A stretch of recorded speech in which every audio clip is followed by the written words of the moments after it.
Ladies and gentlemen, welcome to episode 7 of the Squash Match Wrestling Podcast. I don't know how long exactly I have to announce what episode it is because I don't know, that's not the most important detail. I guess now it could be just because we're only 7 in. We're on a But roll.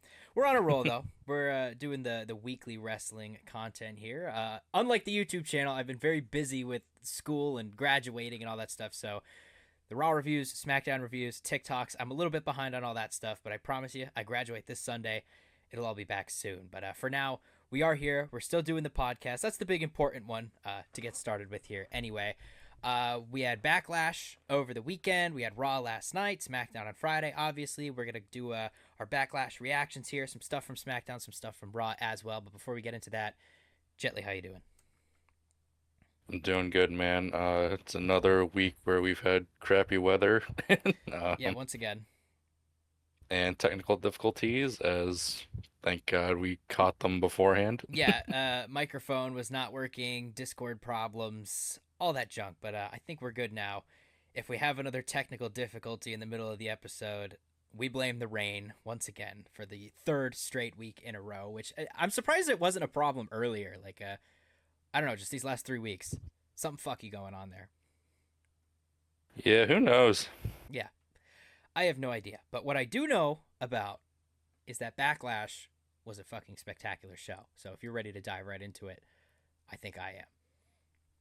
Let's go for it. All right, so before we get into any specific matches, let's just go the show as a whole. What were your expectations going into Backlash, and then how did you feel about it afterward?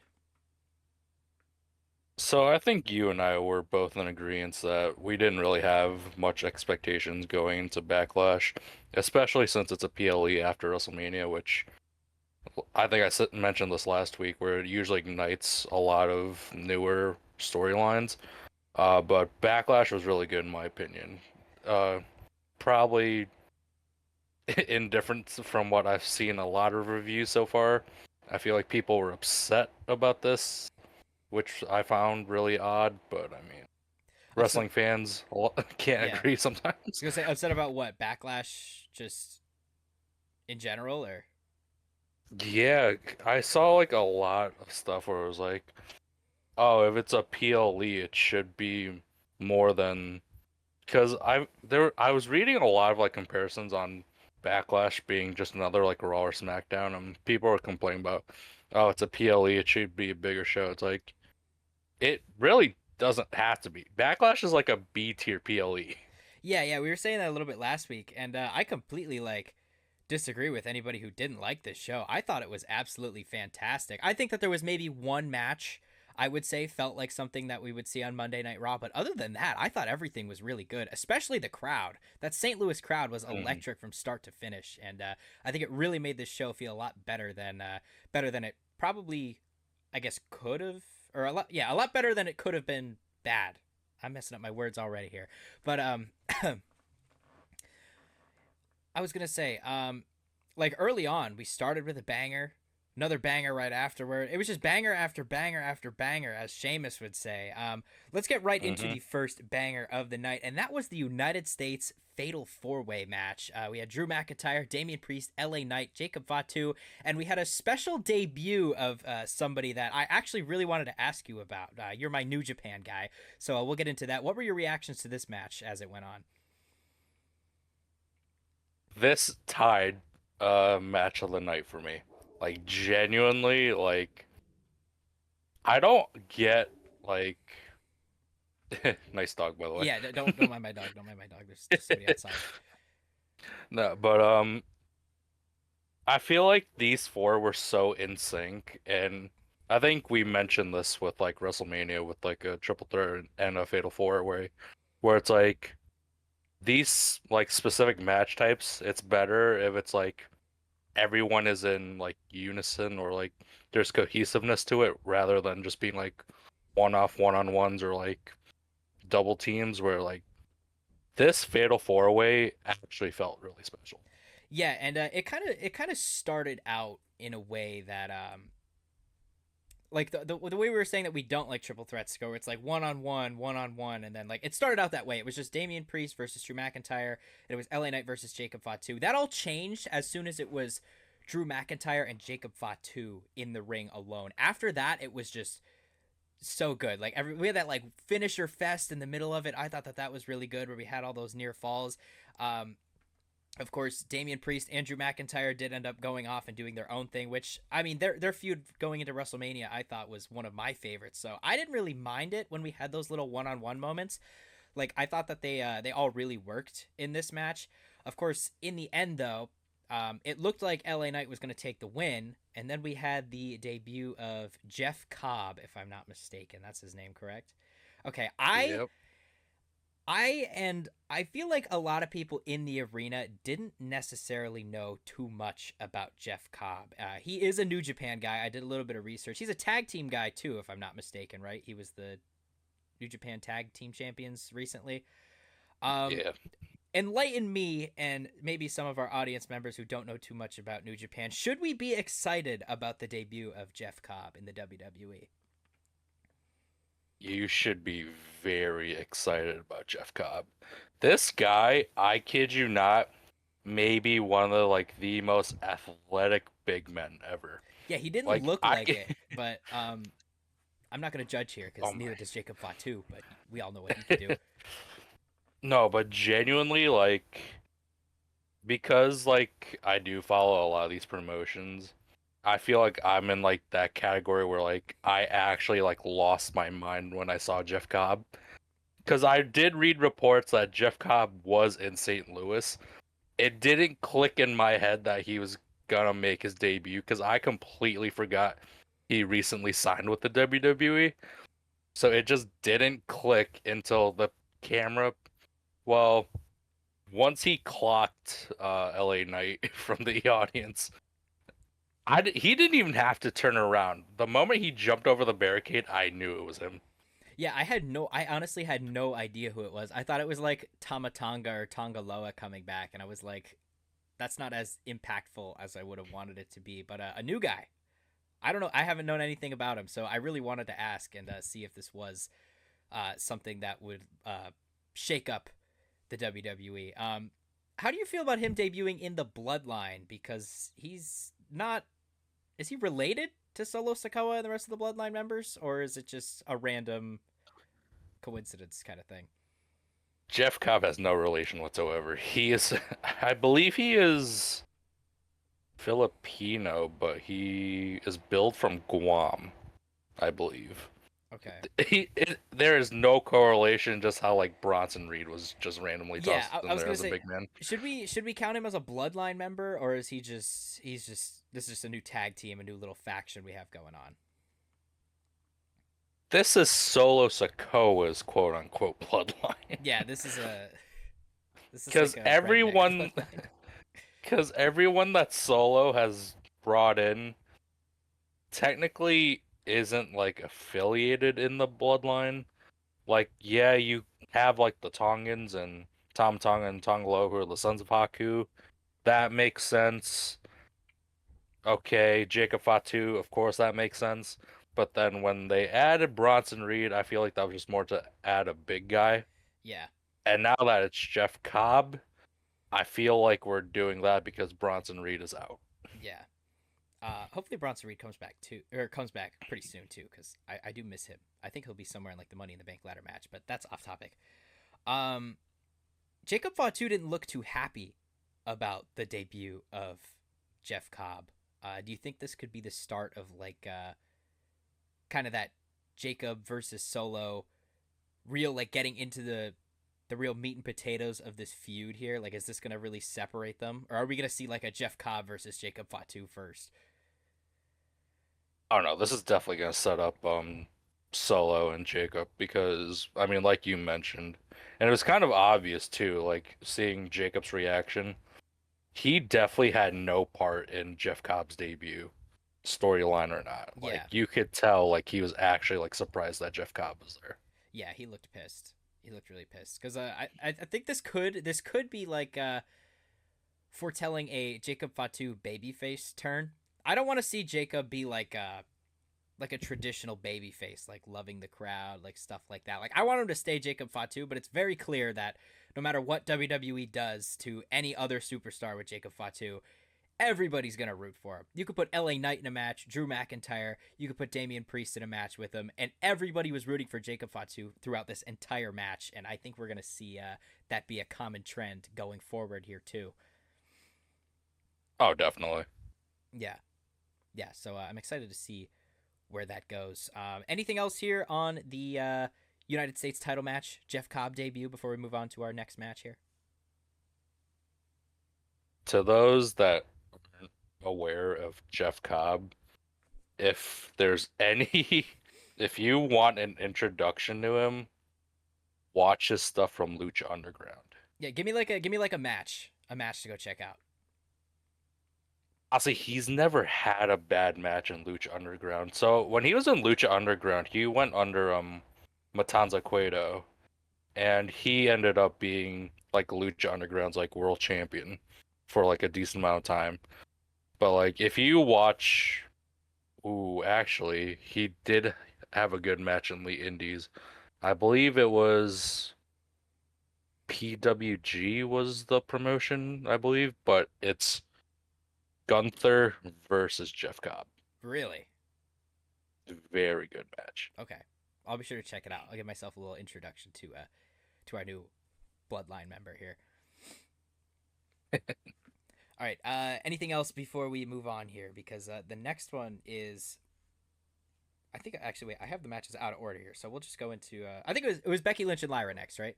That was the second match Yeah. on the card. Okay, so we'll get into that one next. Becky Lynch versus Lyra Valkyria. I think that this match was like so good. I loved it. I loved every second of it. I think that this was like Lyra's real I almost said like coming out party. That's not what I meant. That's not at all what I meant. That's not at all what I meant. I meant like this was probably Lyra Valkyria's best match on the main roster so far. This elevated her. This elevated the Intercontinental Championship to a new height. I think it even elevated Becky Lynch a little bit in her new heel character. What did you think about this match? Oh, I agree. These two have so much like chemistry together. It's actually unreal. Yeah.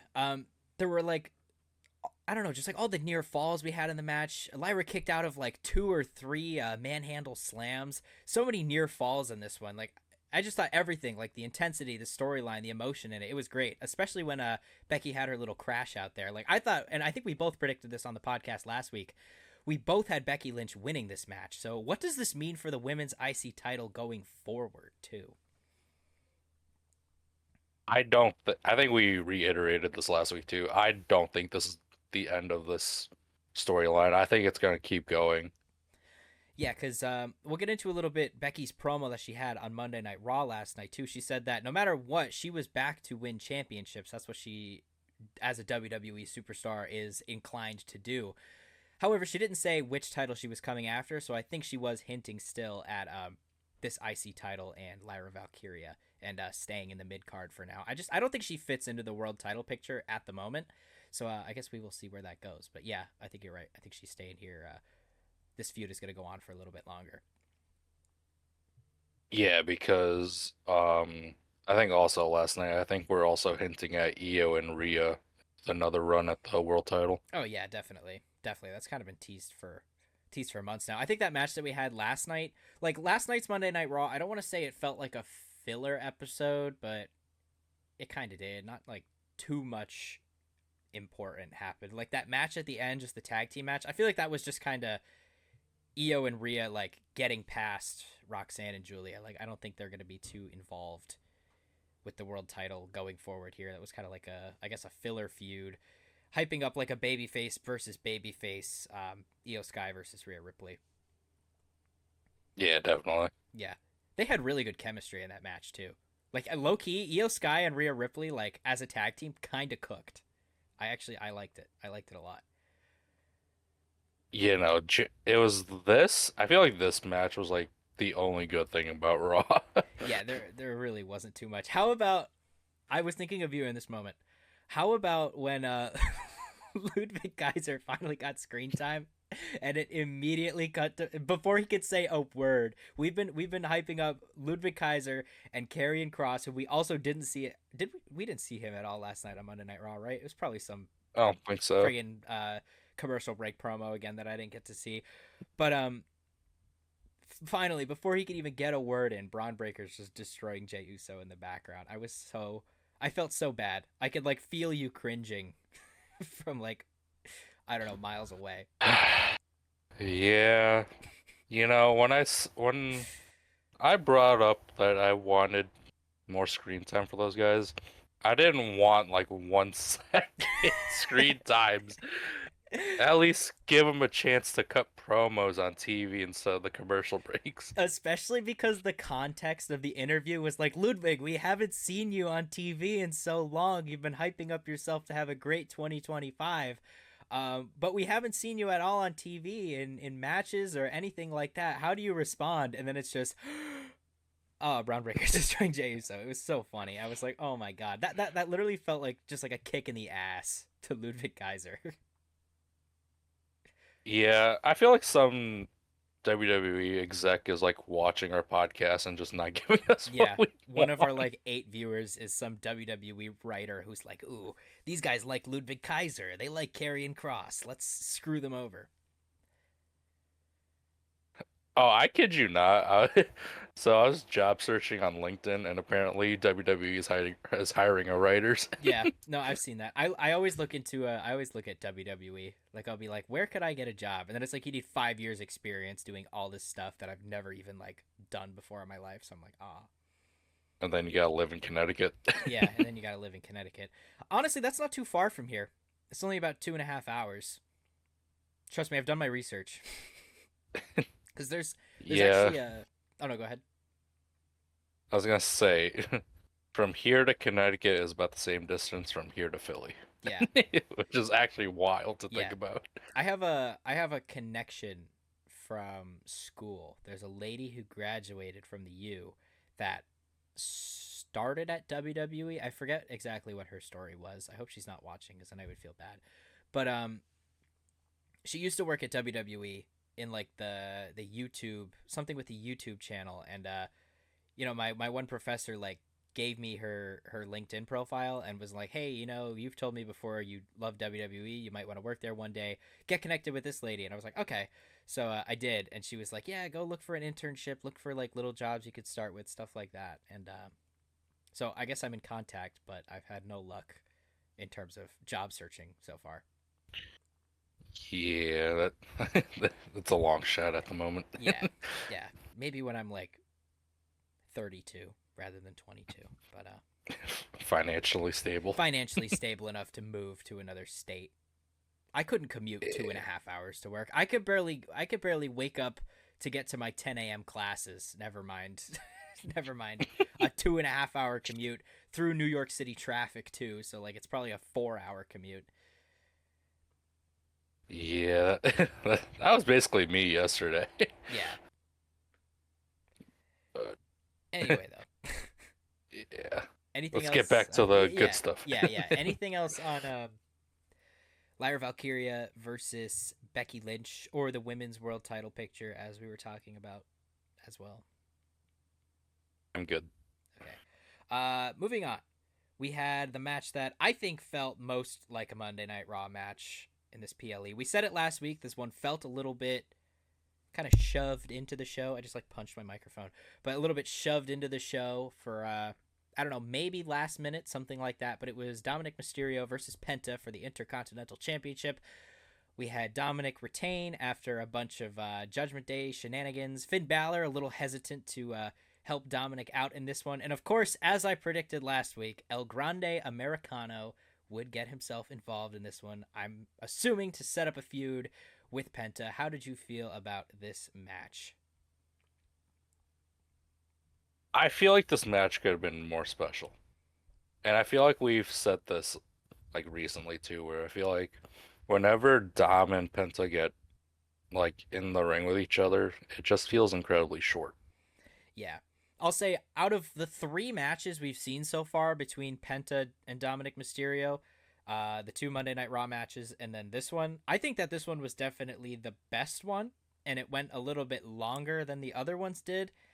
However, it was still just a Monday Night Raw match. You know, we had them two going at it. I think Dominic Mysterio looked really good in this one too. That like where he came through the second rope and like did the DDT to Penta. That was cool. That was really cool, and I thought very creative. But of course, we have Judgment Day getting involved. Judgment Day shenanigans. Dominic doesn't win clean. El Grande gets involved, as I said. Okay, this felt a lot like this. Literally, like as I was watching it, felt exactly the same as JD McDonough versus Penta from like the week prior on Monday Night Raw to me. Like it was like the same formula. Yeah, and I feel like this is kind of a knack on the writing, but I'm fine with like shenanigans in matches, but then when it comes to overdoing it, I feel like this is like on that list. Yeah, There was too much happening. yeah, and a lot of like these weird these storylines now are like so intertwined. I feel like it's like Penta's going after Judgment Day, but he's also going after Chad Gable, and also going after El Grande Americano because they're not the same person that we know of yet. So Penta's got like three different things going on too, depending on who you ask. But even on Monday Night Raw, you know, like he had a match with Chad Gable to get his revenge on El Grande, even though I think Chad Gable's innocent. And then he came out again later in the show to attack Judgment Day. So I don't know. Felt like he's got too much going on. Yeah, I feel like they're just trying to intertwine Judgment Day somehow just because Liv Morgan's basically gone for the time being. Yeah, yeah. I heard she's coming back soon though. Like She should I be. read a thing that the filming was either going well or it was going to end sooner than they said it was going to, and she'll be back in the WWE sooner than later. Yeah, I hope so. And I'm surprised she didn't teach Dom about time zones. Uh, That's funny. Um, in terms of Penta versus El Grande Americano, do you think that this is? Do you think that kind of what I said last week? This is going to be the storyline going forward. Like instead of Rey Mysterio, we think Rey is a little bit more hurt than we thought he was, and then Penta is going to be the one to finally reveal to us who El Grande actually is. I hope so, but I'll be honest, I know we said during the WrestleMania podcast that WrestleMania would have been the perfect time to unveil El Grande Americano, but I kind of want this to keep going. Yeah, I do too. I do too. Like maybe it turns into like a SummerSlam thing. Like I don't really want it to come like to culminate sooner rather than later. I would like to have El Grande for as long as humanly possible because I want to see these two in the Money in the Bank ladder match. I think filling the Money in the Bank match with people who, one, have never won a world title, and two, luchadors is going to be a great idea. I think that they flourish in those like high flying environments. Right now, the best luchadors we have in WWE: Penta, obviously Rey Fenix, El Grande Americano. Dominic Mysterio could maybe be in there. I don't think he would win if he's the Intercontinental Champion, but you could throw him in there. Uh, some other guys I think are a good fit. Obviously, let me think. I think Carmelo Hayes would be good in there. Not that he's a luchador, but I think he's a good fit to go in there. Logan Paul, people like that. Yeah, I mean, I feel like this year is definitely going to be the most unpredictable Money in the Bank in terms of who's in the match. Yeah, yeah. We could get into a little bit way too early Money in the Bank predictions here. I want to see L.A. Knight in the Money in the Bank match. I think that he would make a great Mr. Money in the Bank because I had him last year winning it, but I still want John Cena to be in it just to win it. yeah, yeah. We went over that a little bit last week. I think that'd be funny. I think John Cena at Money in the Bank is going to. I think they're going to run back John Cena versus CM Punk. That's like a must if they do. I think they have to, and that's why I think that this is off topic from Dominic Mysterio, but whatever. I don't really care. Um, I think they have to, and I think they're going to because originally people were saying the triple threat match that we have now. It's CM Punk, or not triple threat match, like 3-man tag team match that is building up right now on Raw between CM Punk, Jey Uso, and Sami Zayn versus Seth Rollins, Braun Breaker, and a potential third member when they finally get one. That's going to be on Saturday night's main event, most likely. And I'm actually really glad that it's going to be there and not on Money in the Bank because now we have room to set up CM Punk Hmm. for John Cena. Like, it's like perfect. I was watching a video about it today, actually, and it was like the roles are just like reversed. Same thing with like how Randy Orton, it was like Randy was always the bad guy, John Cena's always the good guy going into Backlash. The roles now are reversed because in 2011, CM Punk wanted to take the WWE Championship and leave the company with it and take the legacy of the WWE Championship with him to wherever else he was planning to go. But now it's like John Cena's trying to do that when he retires with the title. So, and obviously that's a very, very famous match, one of CM Punk and John Cena's best, I would say. So I think just running it back with the reverse roles again, keep that trend going. Yeah, I mean, we'll definitely touch upon. I'll bring this up when we bring up Orton and Cena, but there is one match at Saturday night's main event that I hope we get. That was kind of Oh foreshadowed. yeah, I know what you're talking about. We'll get into that. We'll get into that later because I don't know. I have a weird opinion about that match, but we'll get to that in a couple of minutes. Before we do, anything else on Intercontinental Championship here before we move on? Overall, not a bad match, but nothing too exciting. Yeah, yeah, I agree. Typical Judgment Day match, I'd say. Could have been a Monday Night Raw main event. Wouldn't have changed anything. Yeah. All right, moving on. We had Gunther versus Pat McAfee. This wasn't.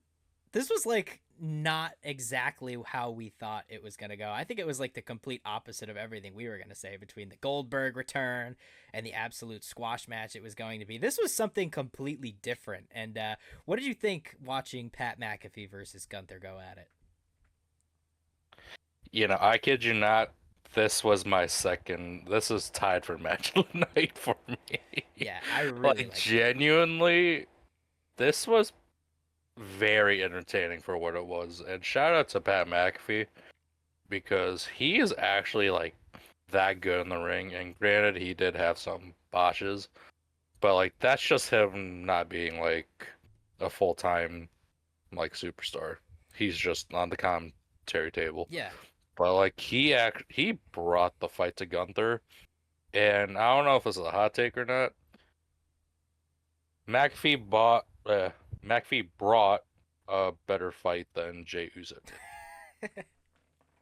um, I kind of agree and I kind of disagree at the same time. But I think going back to those botches that you were talking about between or that Pat McAfee had, I think they added to this match. Like I don't think I lost anything watching Pat McAfee botch because, like you said, he is a commentator. He's not a full time superstar, although he did look really good in the ring. This match was like more than everything that I wanted it to be. You know, like I was saying, I wanted it to be a Gunther squash match. And like in a way, it kind of was, but it also wasn't at the same time. It was like a 20-minute squash match. Like it was like almost all of the offense was by Gunther, like we were saying, or like everybody was kind of expecting it to be. But then there were just those moments where Pat would fight back, and it was so awesome. And the crowd did such a great job of making this feel so special. Like it was like it relied so heavily on those crowd reactions, and it definitely got them. It got them from me here at home. My girlfriend has a friend who doesn't watch wrestling at all, doesn't give a shit about it. However, she heard that Pat McAfee had a match because I guess at work they like watch the Pat McAfee show for some reason. Um, and she like loves Pat McAfee. My girlfriend recorded the whole match and sent it to her. And like people who weren't even watching the show were going crazy. So I think that that just speaks for itself how I guess you could say important or influential this match was. Um, as for like no Goldberg return, that was interesting. I really thought we were gonna get the Goldberg setup here. Yeah, and honestly, after like hindsight, now that after the match happened, I'm glad it didn't happen. Yeah, we kind of didn't need it there. We definitely didn't because Michael Cole played that role. Yeah, yeah, Michael Cole, even Michael Cole getting involved. This match was so emotional on so many levels. I loved it. And it really shouldn't have been. That's the No, funny part. exactly. It wasn't too serious of a match, and yet it worked. It worked so well. Yeah, like I feel like this match was definitely flying under like everyone's radar until like it actually happened. Yeah, yeah. For me, this was definitely like I guess it would be like the second best crowd reactions of the night for me, other than obviously the Yeah. main event, which we'll get to next. But yeah, I don't know. I really liked it. I really liked it. I thought everything about it worked, even the parts where Pat fucked up a little bit, but that's okay. Yeah, but like overall, like I was genuinely impressed with how this match got put together. Yeah. I thought that there were times like I knew Pat wasn't going to win, but then like there were those little moments where it was like, he might pull it out of his ass, and I don't think I would have been upset if he actually did. Yeah, I mean, we saw last night his popped blood vessel in his eye. Yeah. Yeah. Like Gunther took the fight to him. Yeah. I thought the craziest part of this too was that Pat got like the respect of Gunther afterward. Like this didn't feel like a match. This just felt like a bar fight almost with rules. Yeah, but I feel like that's just I feel like that was like almost a shoot. Like I feel like Gunther was actually like impressed with what McAfee did Yeah. Yeah. That's kind of what it felt like to me too. because we were supposed to get, oh, big bad Gunther. He's gonna absolutely murder Gunther, Yeah. and at the end shows and gives Pat McAfee his flowers, which I mean, he really deserves it. Yeah. This humanized Gunther a little bit, Yeah. which I think he kind of needed a little bit because he's not world champion anymore. He's not intercontinental champion. He's not king of the ring. He's just Gunther now. It's like what is next for Gunther? And what was next for Gunther was Pat McAfee. Like this was like I don't want to call it a filler feud for Gunther. It kind of was, but it was a very impactful filler feud. Like moving forward, it's like I'm excited to see Gunther again. Like now, like especially on Raw when he said, "Okay, now I'm coming for the World Heavyweight Championship again after Saturday night's main event." Which what date did he say again? I don't know it off the top of my head. He said it was like 4 weeks from that show, but that's not on a PLE, is it? It's just going to be on Monday Night Raw, I think. I honestly don't know because what he said really confused me. Yeah, that's kind of what I was thinking because I was trying to like put it together in my head. He said, "Oh, 4 weeks from now, on whatever day it might be, I'm coming for that intercontinental World Heavyweight Championship, whether it's you or Logan Paul." And he was like, "Jay, I really hope it's you because I want to run it back." But just like looking at it, it wasn't Saturday night's main event. It wasn't Money in the Bank. It's just gonna be a Monday Night Raw match. So, I don't know. Yeah, probably. Yeah, I will say what I will say when Gunther made his entrance, he looks so weird without a title on he it. does. He does. He definitely does. Did you see the thing on social media? This is a little bit off topic, but it's like Sabrina Carpenter dressed like Gunther to the Met Gala or something. I see so many edits of Sabrina Carpenter and Gunther like standing together and stuff. I saw people Can we saying like like he's gonna come out with her at an entrance or something. please make that like a SummerSlam thing Yeah, or something that'd be because so that was funny. absolutely hilarious. Yeah, And honestly, I did get those vibes from Sabrina Carpenter. yeah. The Ring General, Sabrina Carpenter. But I will say this, and when Gunther came out in just his usual black and white gear, I thought he was gonna actually like murder Pat McAfee. Because you know how like some superstars like certain gear you just associate with them as like, oh, of course they're gonna win. Yeah, this was like Black Like, Force energy, Black Air Force energy, Gunther. yeah, and like we'll get into it later, but like John Cena's jorts, I Yeah, feel it's so synonymous at this point. yeah, Yeah, but other than that, I feel like depending on the gear, it really. like stands out, and I feel like Gunther just being simple black and white just made it more intense, I feel like. Yeah, he was just here to get a job done, and at the end of the day, he did. But a little tougher than he would have thought it was. A little Yeah. tougher than he would have liked, anyway. Yep. All right. Anything else on Gunther versus Pat McAfee before we move on here? Let's get on to the main event. All right. Main event of the show. One final time, we had John Cena versus Randy Orton, an emotional bout, to say the least. How are you feeling about how this match went and going forward for John Cena and Randy Orton, I guess? This match went the way I expected it to go, not gonna lie to you. In terms of foreshadowing, Randy, I feel like he's gonna be on like his crash out time where he just RKO's every son of a bitch Yeah, that walks in front of him.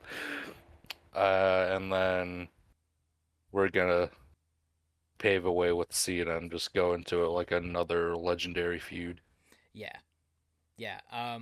The match itself, I thought, was very like nostalgic, almost. Like they were pulling out all the like old spots and stuff. You know, we had that attitude adjustment into an RKO, like their was it their tables match where that happened? Hmm. Randy Orton won by putting him through the table with the RKO. I liked when Randy went for the AA through the announce table and it didn't break, so they just went and grabbed another table. They were like, "Fuck it, nobody will care. Let's just do it again anyway." Hmm. We had tons of attitude adjustments, even more RKO's, especially when the security and everything got involved. But then before we could get a punt kick in, R-Truth came out and saved John Cena's match. How do you feel about the R-Truth involvement here? I absolutely love this for R-Truth.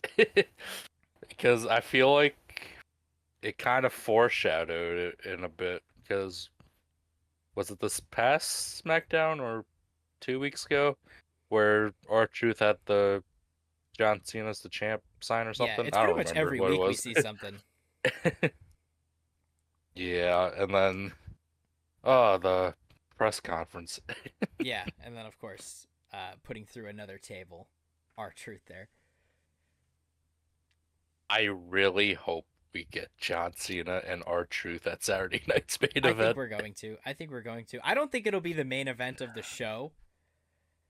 Hmm. I feel like John Cena as the champion, you want to just say he's automatically gonna get the main event. But here I don't know if R-Truth necessarily warrants main event, especially if you have like Jey Uso versus Logan Paul on there. If we're gonna have that 3-man tag team match on there, like Saturday night, I can't say Saturday today. Saturday night's main event this time around seems to be building up to be a little bit better than the past couple ones that we've had. I still don't think we're gonna get any title changes or anything unless there's like I don't know a mid card title on the line. But even there, I feel like the mid card titles are kind of in a place where they can't change. Maybe a women's United States title changes. I don't know, but even then, there's nobody to really compete for it. Yeah, honestly, I feel like it's just way too early for title changes right now, especially since we're like literally like a few weeks out from Mania. Yeah, yeah. Coming back to R-Truth though, for as much as I don't want to say it felt a little bit random to me that R-Truth came out because obviously they've had that thing going on between them where R-Truth is his biggest fan. He would do anything to help John Cena. The only reason I hated it was because I wanted to see a punt kick.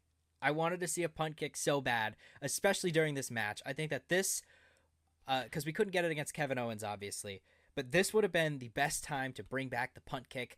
Maybe they could have done it to Nick Aldis. Like, I don't know, but I don't know. I'm just pissed we didn't get a punt, and that's R-Truth's fault. So unfortunately, I want to see R-Truth get killed at Saturday night's main event. So, going back to last week's fantasy booking episode. So, what if let's say if this match does happen between Cena and R-Truth, Orton just comes out and punt kicks R-Truth. Putts Archer. I would like that. I would like that. I want to see it happen to somebody. God, they've been teasing the punt kick I for so know. long. Like that's the only reason I didn't like it.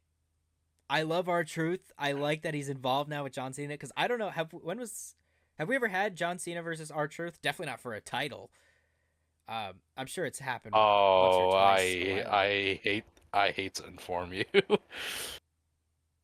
2011 Capital Punishment.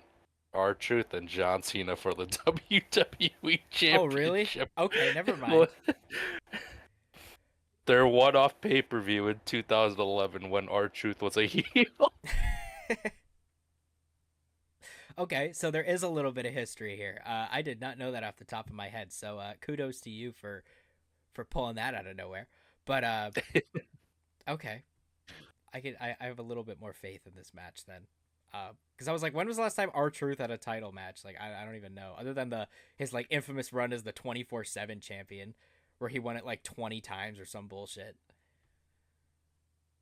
I'm so glad that they destroyed the 24/7 championship, and I'm so glad it got destroyed in none other than Wilkes-Barre, PA. Again with the oh my god, Wilkes-Barre is synonymous with something. We have to make a prediction when the next show is announced for Wilkes-Barre. What crazy random bullshit is going to happen in Wilkes-Barre this time? Because it's always something. We've talked about it so many times on this podcast between the new title, Vince McMahon literally exploding, and so many other things. The 24/7 championship now being destroyed. Mm, We have to make a prediction for that when it comes around again. I hope they drop a show here soon. Yeah, for real. We got some Saudi shows coming up though, so we'll get into You that. sure about that? Because Crown Jewel's in Australia. Yeah, but what's it? There's one at the is it Night of Champions was announced for Saudi Arabia. Oh, did they announce that Yeah, already? something I something on wasn't Raw aware. last night. Something on Raw last night. They were saying there was a commercial for it. Oh, I probably missed that then. Yeah, but yeah, something is coming back to Saudi Arabia. So and I think it's later in the year. So fingers crossed. Maybe around November we'll have something here for us again. Yeah, let's hope. Yeah, always after a Saudi show. There's got to be.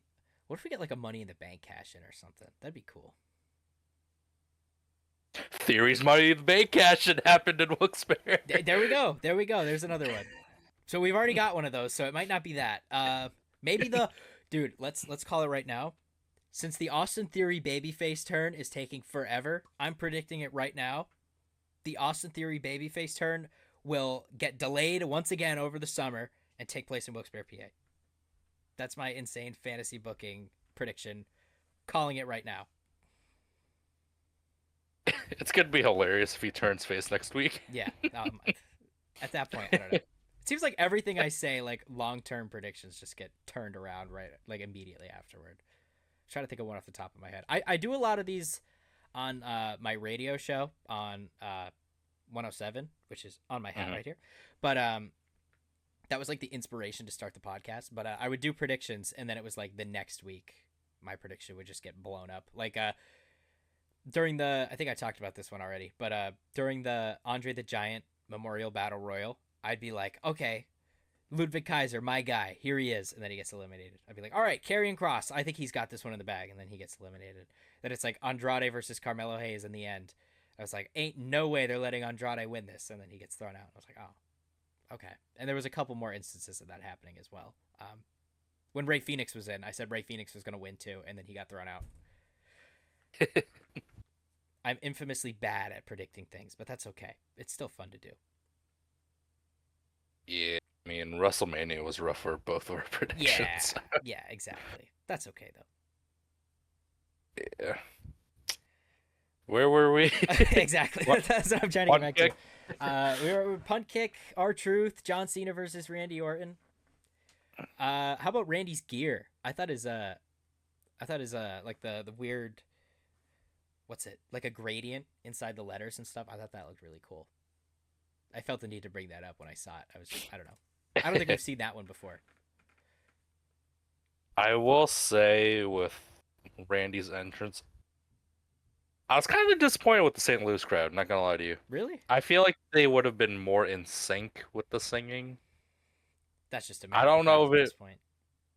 yeah, but like I feel like even before St. Louis with the US crowds, there was at least an attempt, like you could hear like all the lyrics.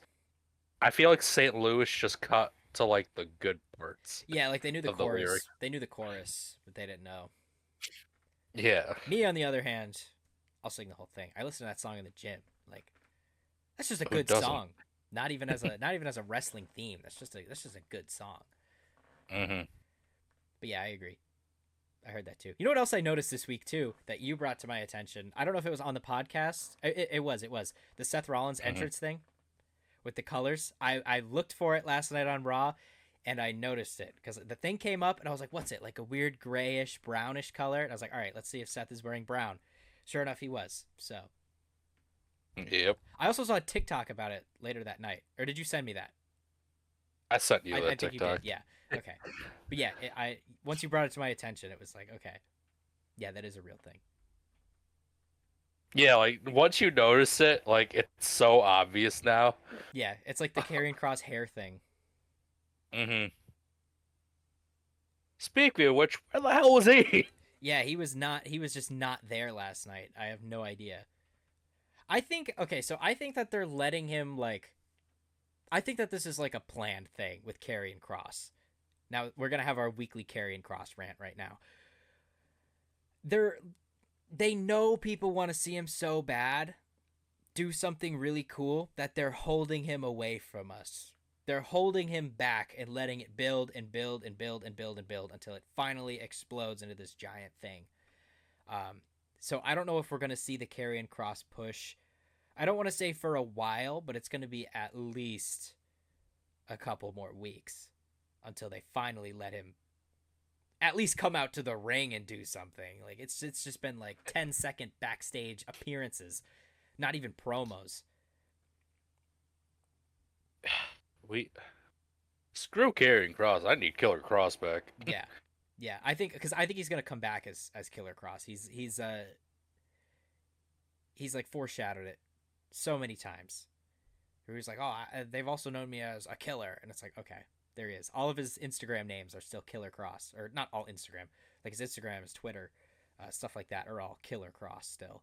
He's got the number one selling T-shirt right now on WWE.com. I saw reports of. So people want Karrion Cross, man, but WWE, they know what they're doing. Okay, I'm sure as soon as he debuts, because this happens every time people really want to see something, um, they just hold it off for so long until it finally is there. Other than the Austin Theory babyface turn, but Yeah, Austin Theory's babyface turn has been teased for at least like 2 years at this point. yeah, yeah, exactly. Because they have to just be waiting for something like to do with this. This applies to both Karrion Cross and Austin Theory. Is like they have to be waiting for something like to do with these guys. Like they can't just bring out Karrion Cross and then have him feud with like fucking Alpha Academy or something. Like nobody cares, okay? Nobody cares at all. Like I'm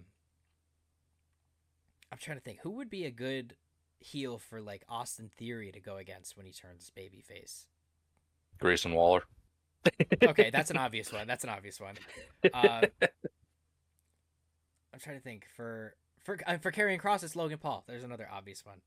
So, never mind. My question just got deleted from existence. Um, I guess maybe after Saturday night. I can't say Saturday today. Saturday night's main event when Logan Paul is done with Jey Uso. Maybe that's where we see Karrion Cross finally do something. Maybe Austin Theory because Grayson Waller has a match against Sheamus next week, correct? Maybe that's Yeah, I where we think so. see Austin Theory do something more to Grayson Waller because I didn't see it. However, I saw the ending of it. After there was a commercial break last night on Raw. Coming out of the commercial break, I saw Austin Theory and Grayson Waller like on the screen as it faded to black and back to the show. So they had something last night. I don't know what it was. I don't know what they said. I don't know what was teased in it. but they did get some kind of appearance other than a match announcement.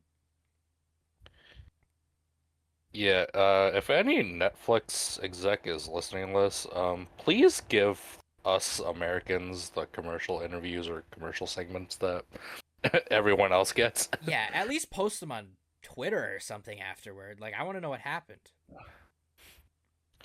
Yeah, at least like post about it on Twitter or like on your social medias, so I don't have to like find it from like someone that has like five like subscribers or followers on Twitter. Yeah, Like, yeah. Somebody like my Twitter account. Maybe that's what I should start posting on Twitter. Is I should find these things and just repost them because I have like 10 followers on Twitter on the Squash Match Wrestling account. Um, Maybe that would get some more attention for us. But yeah, there's got to be something. There's got to be some way to find it. Put them on the website, like the WWE website. Something. mhm. I don't know. Yeah, because whenever I see like Santi Zap like post clips on like the commercial break stuff, I'm like, why can't us American crowd see this? Yeah. Like I don't want to have to buy a VPN to watch 5 seconds of, or not 5 seconds, it's probably like a minute, but like a minute of untelevised shit. Like I don't want to do that, you know? Yeah, Because I have but I I mean, have a it's free VPN on my phone, but I don't watch it on my phone. I so watch it do on my I. TV right there. So Yeah, but I feel like we've got our Karrion Cross rant done. yeah, Karrion Cross segment is over. The weekly Karrion Cross rant. We've got a Ludwig Kaiser rant in today too, so that was cool. Um, Anything else on going back to John Cena versus Randy Orton and the new R-Truth involvement in that storyline, or are we set to move on? I've got like one or two little things left. They've got nothing to do with Backlash, but let me see what I got up next. Okay, yeah. So anything else on this one before we move on?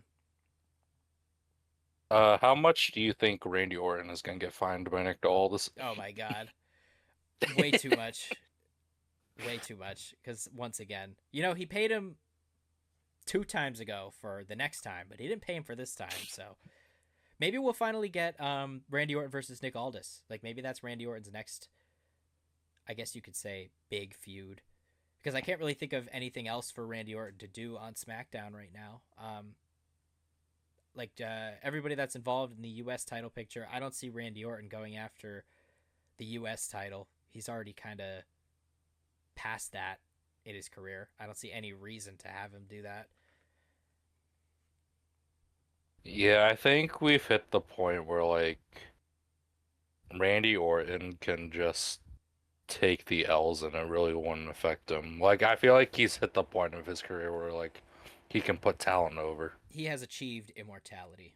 He's like Rey Mysterio at this point. You could have him win or you could have him lose, and it's just like, oh no, I lost to Randy Orton. Everybody loses to Randy Orton. Or you could be like, oh, I beat Randy Orton. Look at me now. So, Mm-hmm. yeah. You know, like at this point in his career, Orton has really nothing to lose. Yeah. Kind of like, I guess you could kind of say like AJ Styles. I thought AJ Styles was going to lose last night. I was kind of hoping he would, honestly. Like, I get he's going to be the next feud for the IC title, but at the same time, I was like, come on. Like, even if it's through Judgment Day shenanigans, give Finn Balor a win. Because I feel like, and I said this back in the WrestleMania episode, the IC title storyline is going to culminate with Finn Balor and Dominic Mysterio for the IC title. I hope to God that they give Finn the win in that match when it eventually happens.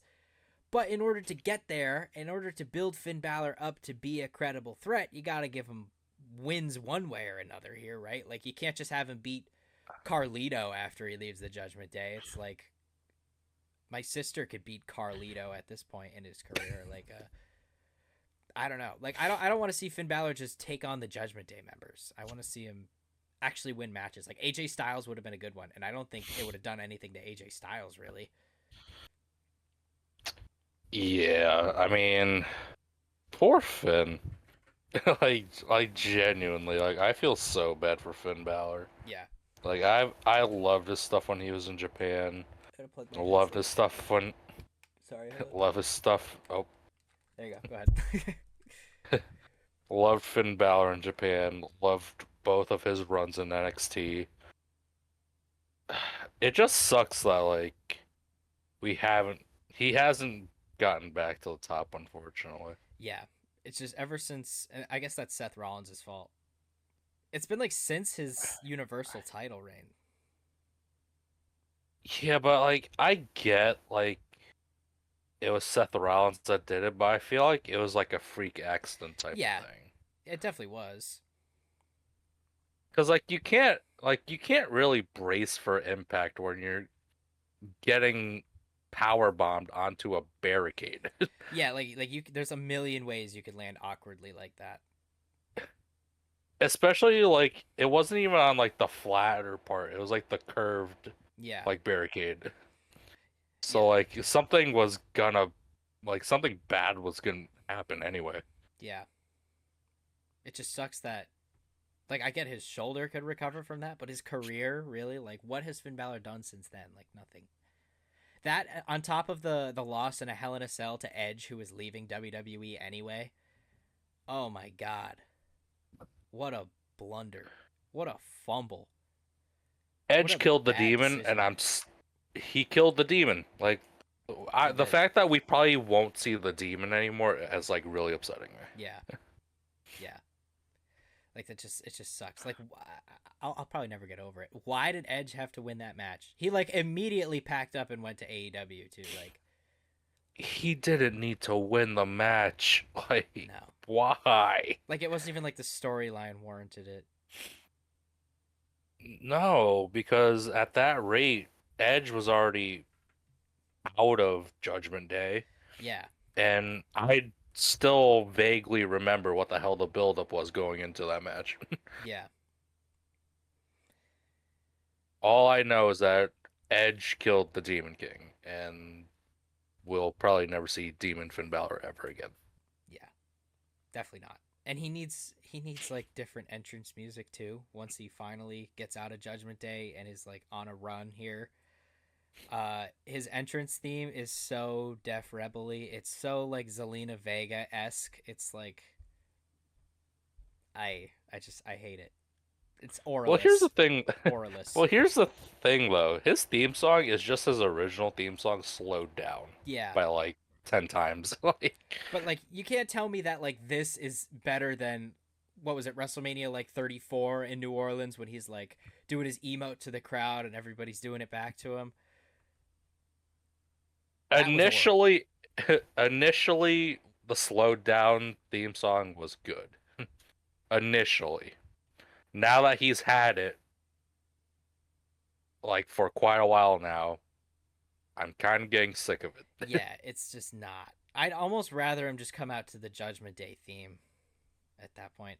Also, why did we get a new Judgment Day theme? I liked the old one. Like when Damian Priest was there and Rhea Ripley, I liked that one a lot. I feel like Alter Bridge had to play a part in that. Yeah. Okay, yeah, Bec- that's true too. Because Edge left, and yeah. that And sucks. I feel like and I feel like it was still like even then I thought it was a little weird that they still kept the song after Edge got booted out the group. It was a good song though. That's why they kept it. It was just good. It was good. It had It aura. was a good song, but like if you think Alter Bridge, you think of Metalingus and then whatever the Judgment Day theme song is called, and they've both been Edges basically. Yeah, pretty much. Yeah. Yeah. But other than that, uh I love how we we referred to this back like how having Judgment Day hold like majority of the gold would make them serious. They are not serious at all. Oh no, no, they're definitely not. Because I don't even consider the women's tag titles to be gold at this point. There's no women's tag teams. Maybe you could make a case now for Roxanne Perez and Julia, and then they could take them and then take them back to NXT until the main roster is ready to use them again. Like, I wouldn't say. I don't think that they're here to stay right now. I think Roxanne and Julia could be kind of go back and forth and give them the tag titles. They've already been at this point, I would say, I don't want to say conditioned to be main event ready, but you could definitely trust them to do something bigger. They just had a tag match against the women's world champion and the biggest baby face that the women's division has. So it's like I think that they could trust them to take these titles. They could take them back down to NXT, and you could have an actual NXT women's tag team beat them and then just leave them there because main roster does not need them. The only problem with that is Liv Morgan's not here to defend it. So Yeah, but did you also notice? I feel like it happened the last week too when they showed Judgment Day. Did you notice that Raquel just doesn't even have like the titles on her? yeah, she doesn't like wear it. I thought I saw her like holding it, but not like she didn't have it over her shoulder or anything. She was just like holding it like down by her belt. That or it was something else. I don't know. But it's so Like weird that's with that what I Liv mean. thing. Like that's what I mean. Like, what's the point of having the titles on them when Liv is not even there anymore? Yeah, So, like, how long is she gonna be gone that these titles won't be defended? yeah, and I think one, it doesn't matter if they're not defended because nobody gives a shit right now. And two, it's not like you could just take them off of them and have a tournament to see who the next women's tag team champions are because like who are you gonna have in that tournament? You could have Roxanne Perez and Julia. That's one team. I guess you could have the Secret Hervis. But other than that, it's just two like, or it's just a couple of like forced teams. Like it's gonna be like BFAB and Michin, and I don't know. Maybe you could bring up one team from NXT and have like an all NXT finals for it, and have them take it back to NXT. Because right now, I don't see the Secret Hervis winning a championship. I definitely don't see fucking Michin and BFAB winning it. So like who could you even make a case for besides an NXT team? I don't know. Honestly, you just can't make a case with these titles anymore after the cuts that they made. Yeah, that definitely didn't help either. Because majority of the cuts came from the women's tag division. Yeah, like Dakota Kai and I guess Damage Control no longer exists. Dakota Kai, that also hurts the Raw mid card because now sure Lyra Valkyria is caught up with Becky Lynch. I'm sure Bailey is going to somehow get involved in this, but like who else is there? You know, I guess at that point maybe Roxanne Perez and Julia will officially be on the main roster. You can have them competing for it, but like the same applies to the SmackDown side. Like what's going on there? You know? Yeah, but I don't love the fact that Roxanne and Julia are tag team right now. Yeah, I mean Because you watch more NXT than I do, so go ahead. I'll let you talk.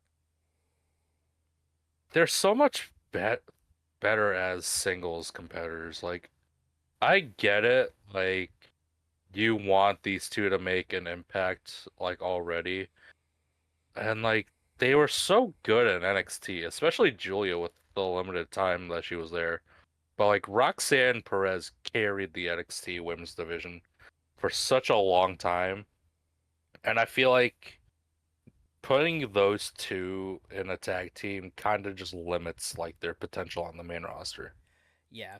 I saw a thing that Roxanne Perez is like kind of on the same track that Tiffany Stratton was initially. I don't know how much that holds up right now, but it was like, she started with Elimination Chamber, missed WrestleMania. Right after that, got a couple of chances. She was in the Money in the Bank ladder match, and then since then, we all know what happened to Tiffany Stratton from there. But Roxanne Perez is on a similar track. She was in Elimination Chamber, missed WrestleMania. She was in the Royal Rumble, got her initial pop there. Um, and since then, I could see her in a Money in the Bank match. I could see Julia in there as well. But as for them being a tag team, like I said, I don't watch too much NXT, so I don't. I know they're both single stars, and you've told me before, they are not a tag team. They're just like two people that have a similar goal. So I think the only reason that they're setting it up this way would be to take those titles down to NXT and then after that officially call both of them up. Like they're just doing some dirty work right now, but once they're done with it, I think they'll be doing what they're actually capable of after that. I honestly don't think that Roxanne and Julia are going back down. I think I think this is their call up to the main roster. I can see that. Like I was reading reports that I'm pretty sure this is technically their like main roster call up. Yeah, For Roxanne, it definitely is her call up. it's I'm got to not sure be. about Julia. It's got to be. Um, because like I just said, she's been in so much already. Royal Rumble, Elimination Chamber. She'll most likely be in Money in the Bank. And I like that they're doing the call ups now rather than like the draft. Like, I feel like the draft is just gone. We have that transfer window thing now, but I like the call ups now, or rather, are just they did the same thing with for Axiom. They just brought him up, Yeah. and now they're just here to stay. Yeah. Like I feel like the draft it would make sense if like the NXT stars were already developed. Like what who was it? It was Odyssey Jones Oh who got God, drafted to Raw and never showed up to the point where he got released. yeah. Well, I saw a thing that Odyssey Jones wasn't he on the main roster for like a year or something, and when he debuted with the New Day, nobody knew who the hell he was. I didn't. Oh yeah, no, I think his New Day thing, I think it was like one or two releases and then he got released Yeah, because of allegations that got brought up against him. yeah. But that was like the first time I had ever seen him. I didn't know who the hell Odyssey Jones was. I think I've heard that name before, but like I was that's all I knew about him. I was just like I'm an avid like NXT watcher and I don't recall any of his matches in NXT. Yeah, I'll be honest with you. yeah, Unless if it was NXT 2.0, which God, that was something else. yeah.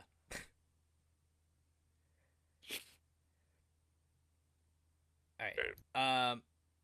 Trying to think. I don't even know what that topic was, but are we are we ready to move on from I guess Roxanne Perez, Julia, women's tag division, everything we just talked about. Are we ready to bring up the next topic?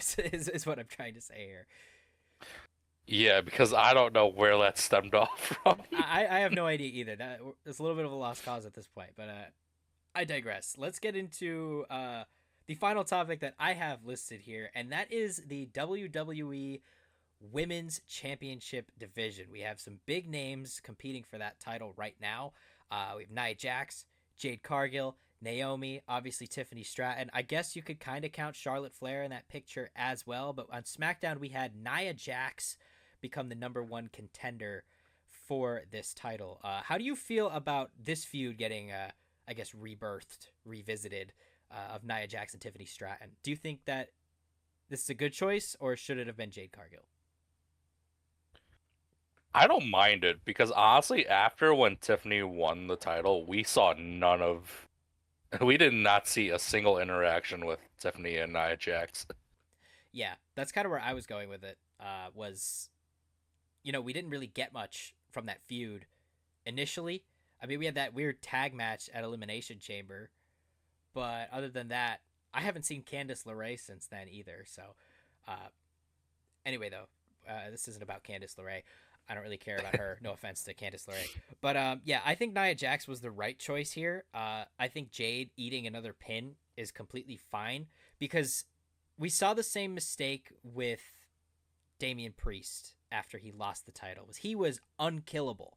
It was like he was obviously being set up to be the next big baby face over on SmackDown. And I think that they're doing, I guess, a better job now with Jade Cargill. I don't want to see her be that unkillable, unstoppable force who just came over from AEW, had an awesome tag run, and is now, she got a win at WrestleMania. Now she's just on a tear.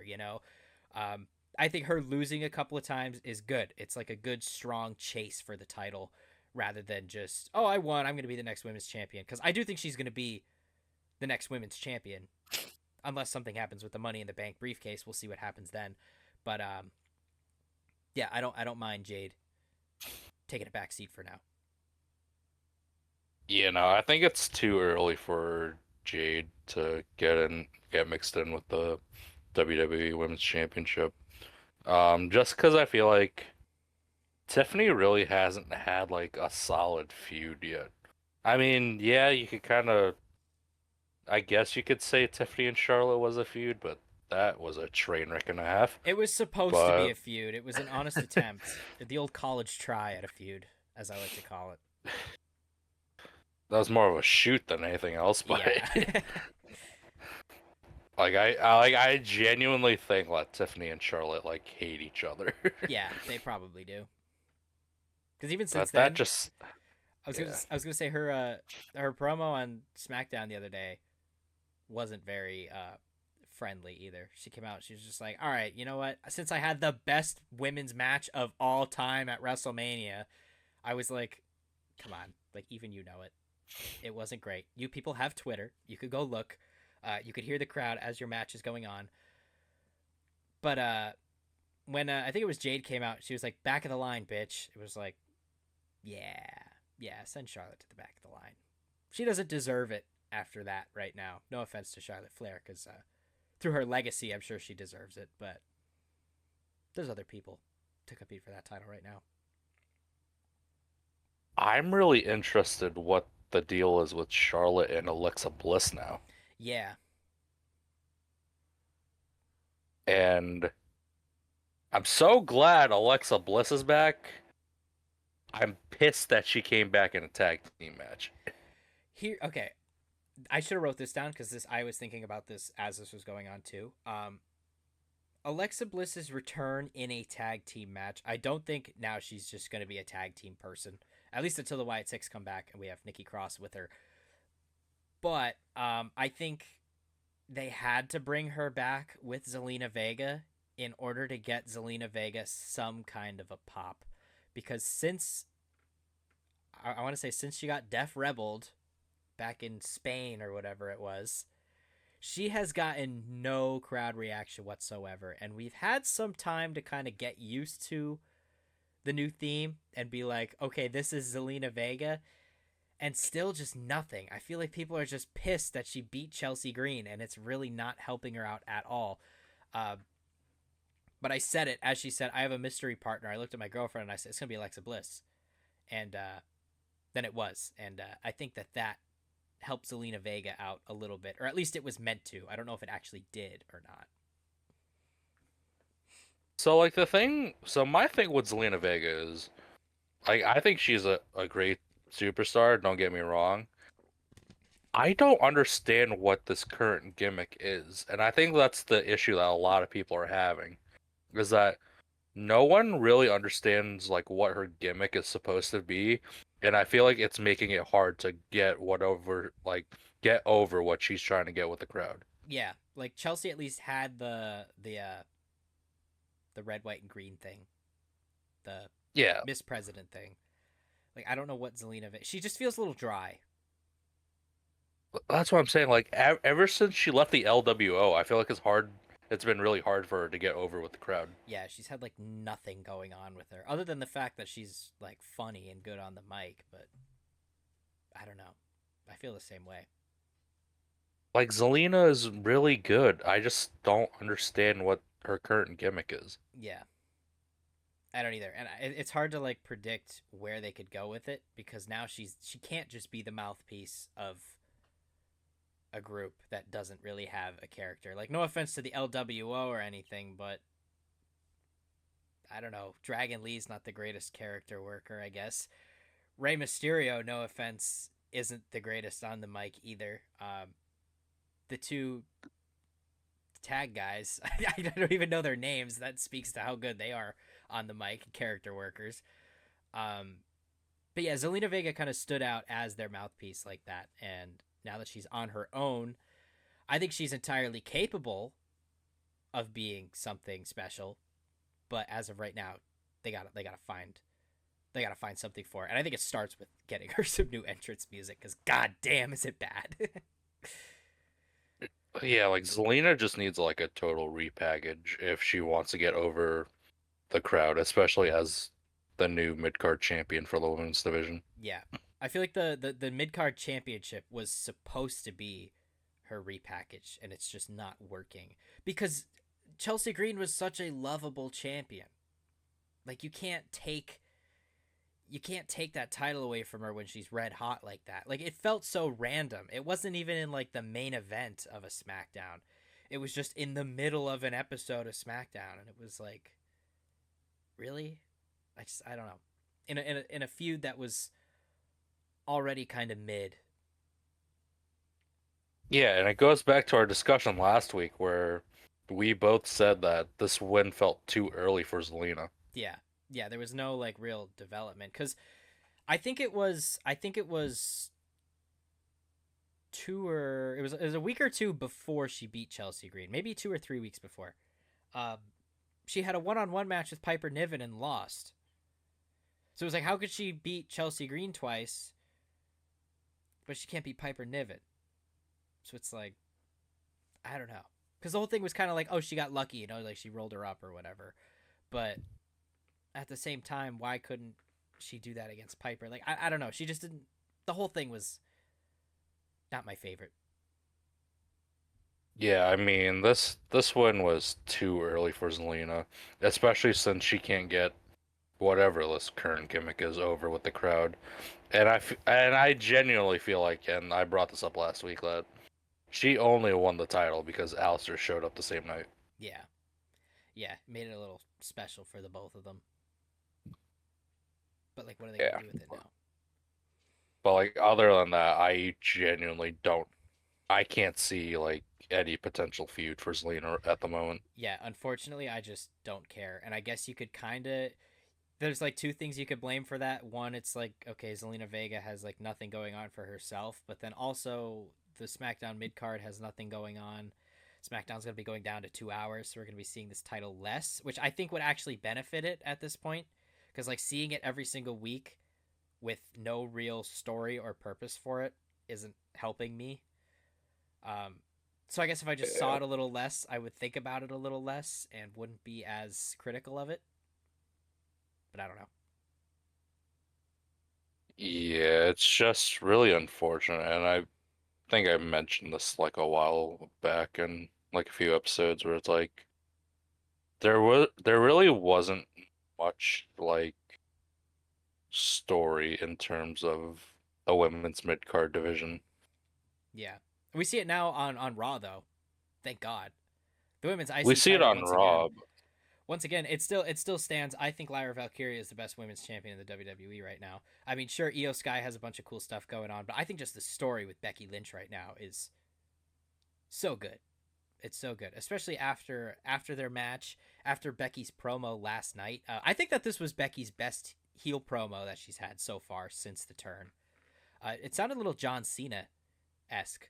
Like she came back, she was like, "You guys were all behind me for Becky Mania or whatever when I came out main eventing WrestleMania, and then I won, and you realized you guys can't handle success like that because you're all failures." Like it felt like John Cena a little bit. So I think it was a little rocky at first getting that justified heel thing going on that Triple H is so good at doing recently. Uh, but this one, it did it for me. Yeah, this was hands down Becky's best promo that she delivered ever since the heel turn. And I think it definitely got to the point where like, okay, now we can actually view Becky as like a justified heel. Yeah. 'Cause I love these just I think I've said this the past like 3 weeks now, but I love these justified heel characters. They're so good. They're just relatable. Yeah. And they're good. And like we talked a little bit about this last week, but what is like a relatable baby face in the WWE right now? Like I don't really know. They're all kind of just I'm the good guy. I need to win because the people love me. Meanwhile, heels have these like actual in-depth kind of character arcs going on to them, and whether you agree with them or disagree with them, you can kind of see why they are the way they are. You know, going all the way down to Karrion Cross, who isn't even on TV. I'm more interested right now in Karrion Cross than I am in like I don't know Damian Priest, like somebody like that. One of these uber baby faces that is supposed to be like. I think Karrion Cross has more story to him than like LA Knight does. And I love LA Knight. I like LA Knight more than I like Damian Priest too. I really hope nothing but good things for LA Knight in the future. I have his T-shirt. I was actually gonna wear it before this episode because I think I wore this T-shirt 2 episodes ago too, and people are gonna think I don't do my laundry, which I don't. But I have a pile of laundry sitting over there. I did wash this one though. I did a little bit of laundry since 2 weeks ago. But yeah, I love LA Knight. Like I said a little bit earlier, I think I want him to win Money in the Bank. I think he's like main event ready here. We talked last week about how the United States title is just going to be the main event thing on SmackDown until John Cena's gone. But yeah, I don't know. The Justified heels, they're the best thing going on right now. Excluding the New Day. Excluding the New Day, I don't give a fuck about the Raw Tag Division, dude. That match last night was my bathroom break. Oh my god, and it was good too. You know, like I love American Made. I think that they're crazy. I talked on previous episodes about how I feel about American Made and Chad Gable and all that. I talk about Chad Gable every week too. He's one of my favorites. But the War Raiders, man, I don't care. New Catch Republic, wherever the hell they've been, I don't care too much. New Day, I also don't care. Like, what is going on over there? There's just not enough tag teams in the Raw division to like really care compared to like SmackDown. Because SmackDown, let's see, we got DIY, we got Fraxium, Street Profits, Pretty Deadly, Motor City Machine Guns, like Los Garza. who potentially might break up, I feel like, Yeah, because they're already setting it up. that's gonna be interesting though. Because it's like what's his name? Angel Garza. He's in like a weird position. He's in like a Jimmy or Jay Uso bloodline position right now, where he's like kind of picking between sides. Yeah. I kind of hope they stay a tag team, just because the tag team division on SmackDown right now is so good. And it seems like Yeah. Angel doesn't want to do what Santos says at times, but then at other times he does. Like when they attacked Ray Phoenix last week, it was like, oh, I thought they didn't want to work for Santos anymore because he was like bullying them and shit. But then they were like, okay, yeah, we'll just be his lackeys this week. So I think they got to pick one way and kind of run with it. Yeah, I feel like they're setting up Los Garzas to split off from Legado del Fantasma, and because they've also been they've been teasing like stuff with Santos and Andrade. Yeah. And you know what? Honestly, this just popped into my head. Fantasy booking time. Stick with me here. Uh, but what if they did like a new version of the LWO? Like we had Los Garza, we had Andrade, and then you add Zelina Vega into that. That gives Zelina Vega something to do. It gives Andrade something to do. Los Garza already had something going on, but I mean, I guess now they still have something to do. Uh, it's just like a little identity for, I guess, two people. And I don't want to say Los Garza didn't have like what's the word I'm looking for? Not like a gimmick, but prior to when the SmackDown Tag Team division erupted, they kind of didn't have anything going on for them. And I mean, now they do, or they did, and now that they're kind of out of the title pictures for the time being, they kind of don't, other than what's going on with Santos. So I think this will kind of permanently give them something to do. It's like working together as a little group. They could be like a baby face, the new version of the LWO, I guess. Yeah, I mean it's also gonna be a callback if we put Zelina and Andrade together because Zelina was Andrade's manager down in NXT. Oh, really? Yeah, Okay. Well, yeah, there you go. That gives them something more. the history's there. Yeah. Because unfortunately, Andrade, before this little feud going on, also hasn't had much going on since the Carmelo Hayes stuff. And we just went on our whole rant about Zelina Vega, so I won't bring that back up. But I feel like that could be good for them. Yeah, we'll see what happens. I feel like we're hitting the point where like the SmackDown like mid card you have like your higher tier mid card and your lower tier mid card now. Yeah. Yeah, and I guess on Raw that's kind of true too. Although I'd say the higher mid card is much higher than the lower mid card. Like, who's the lower mid card on Raw? It's like the Alpha Academy. Uh, SmackDown though, yeah, I could definitely feel that. And unfortunately, I think that the Women's United States title is in that lower mid card.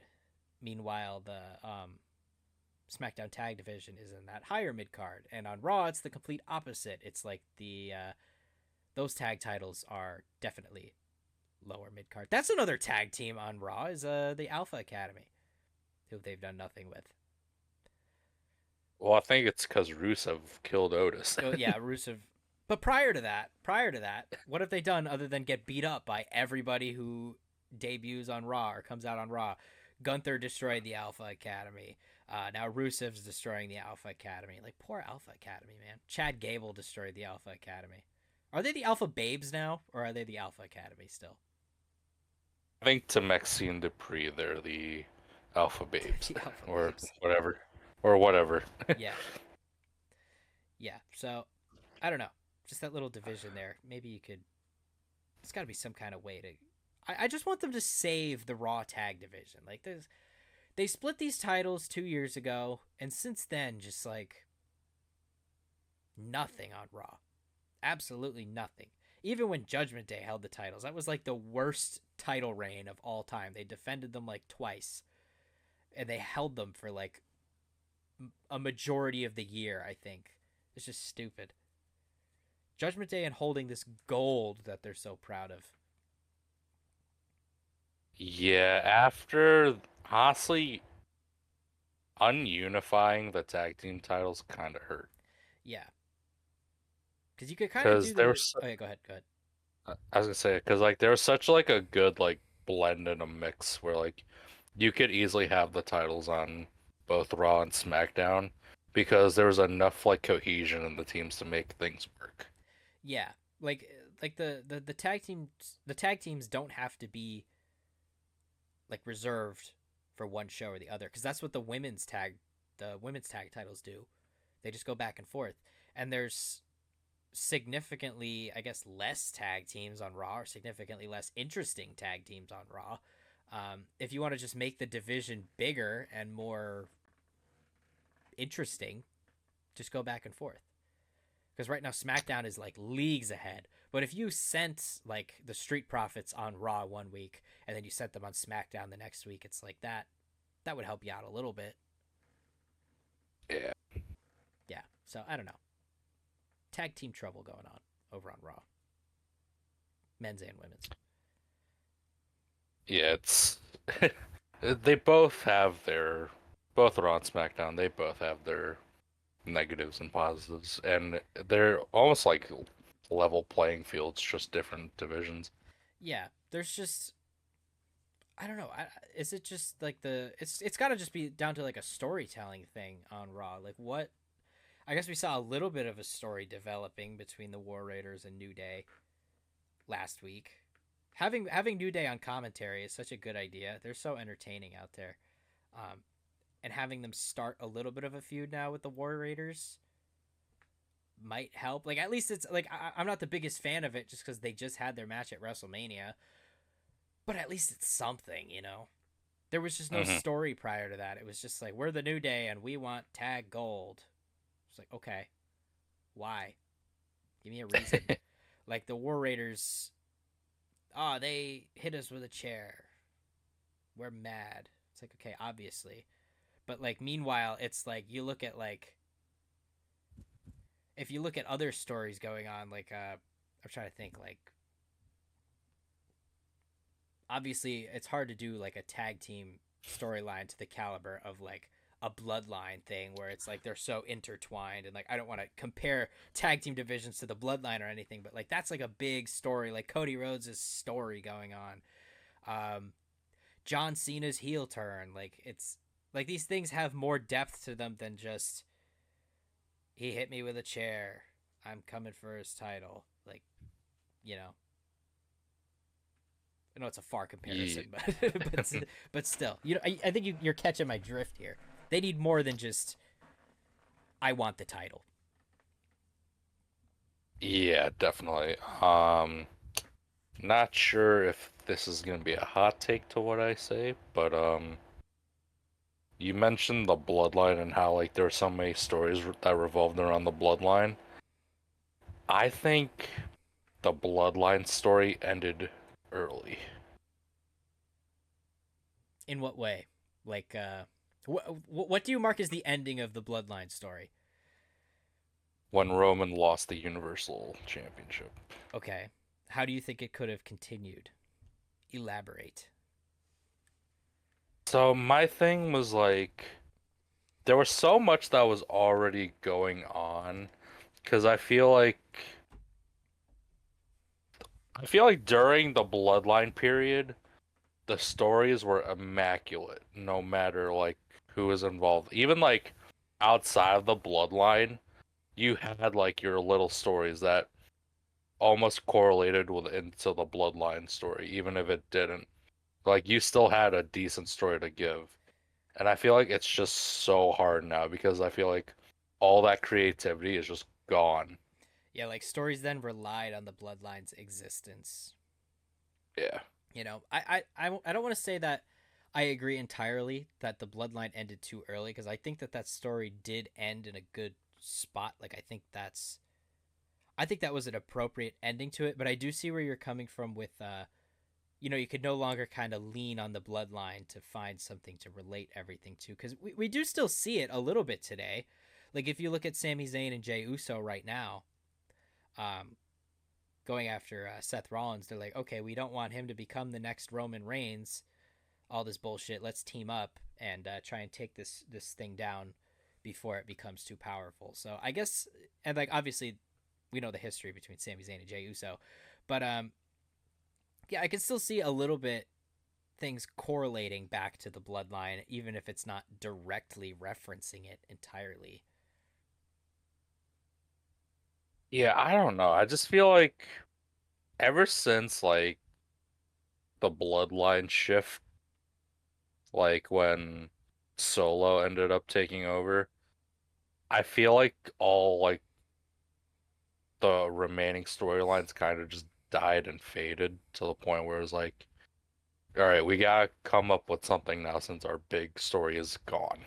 Yeah, and I mean, I guess that's just a natural part of the life cycle of storytelling. Like it's not like a TV show. Well, it is a TV show, but it's not like your traditional TV show on like an Amazon Prime or something where the story ends and the show just ends. You know, like it's not like Game of Thrones where I don't know the ending of Game of Thrones. I heard it was horrible, but it's not like Game of Thrones where the story ends and that's it. Now you just make like spin-off series and stuff. Like it's like a continuous thing. So like sure we've seen like if you look at like the 2000 like the 2010s, the storylines were there, I guess, but there's my dog again.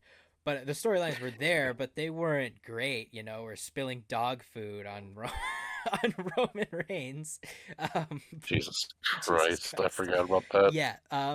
You know, we're not doing shit like that anymore. So there are points where storylines aren't as great as they once were. And maybe we're just in a period like that where we're trying to find that next big thing. Like right now, I think that next big thing is everything that's going on with John Cena right now. It just so happens that we don't see John Cena every week wrestling. You know that and anything going on with Seth Rollins right now too. Like those are the two really big storylines that stand out to me at the moment. And other than that, I kind of see what you're getting at, where it's like not everything else feels special because they don't necessarily relate to those things. Like the SmackDown Tag Division doesn't right now relate to John Cena at all. Whereas when the Bloodline was there, Jimmy and Jey Uso were the tag team champions, so everything related to the Bloodline. Even when infamous Tonga Loa and Tama Tonga held the titles, it's like it still relates a little bit back to the Bloodline. Um, so yeah, I kind of get where you're coming from. Yeah, and it just sucks because like I feel like when we had like the bloodline, like they were like dripped in gold to the point where like those titles were elevated. Yeah, The and whole WWE was elevated as a whole because Roman, even though he was primarily on SmackDown, some of his appearances on Raw, it elevated Raw. Like he was the guy. And granted, John Cena is the WWE champion, Jey Uso's the World Heavyweight champion. They just don't have that much going because Cena is on his farewell tour, which he's down to what, like 25, 24 dates at this It's point. got to be, yeah. And like Jey Uso, he hasn't really been in. Granted, he just became World Heavyweight Champion, but he hasn't had a strong storyline feud yet. Yeah, like I'm not a big fan of them coming back to Gunther so quickly. I don't Mhm. think, because like I feel like here's how I feel this is gonna go, and I meant to say this earlier when we were talking about Money in the Bank, but I'm not. I feel like Jey Uso versus Gunther is done, right? Like I don't need to see this again. I get that Gunther wants to come back for his championship. He wants to come back. He wants to win titles. That's what Gunther does. Um, but at the same time, it's too early, and I don't see Gunther losing to Jey Uso again. Is the problem. So what I'm saying is going to happen in this match.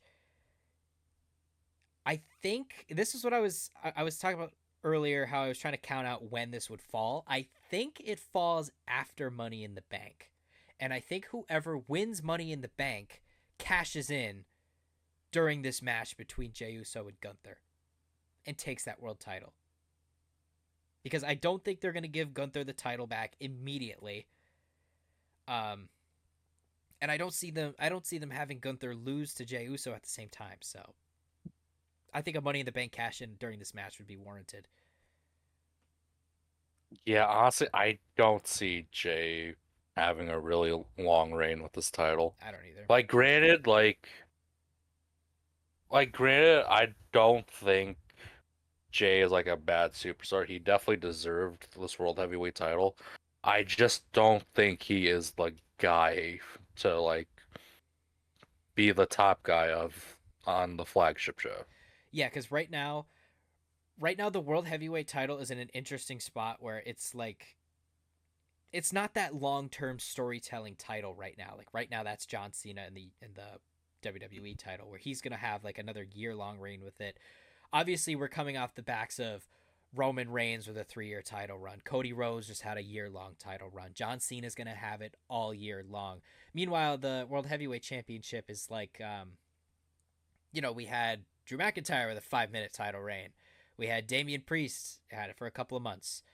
Gunther had it for a couple of months, and now Jey Uso's probably also only going to have it for a couple of months. So I think that the World Heavyweight title right now is just that title where you could kind of do that with it. And I next time Gunther wins the title, I want it to be one of those long-term storytelling feuds. Title runs.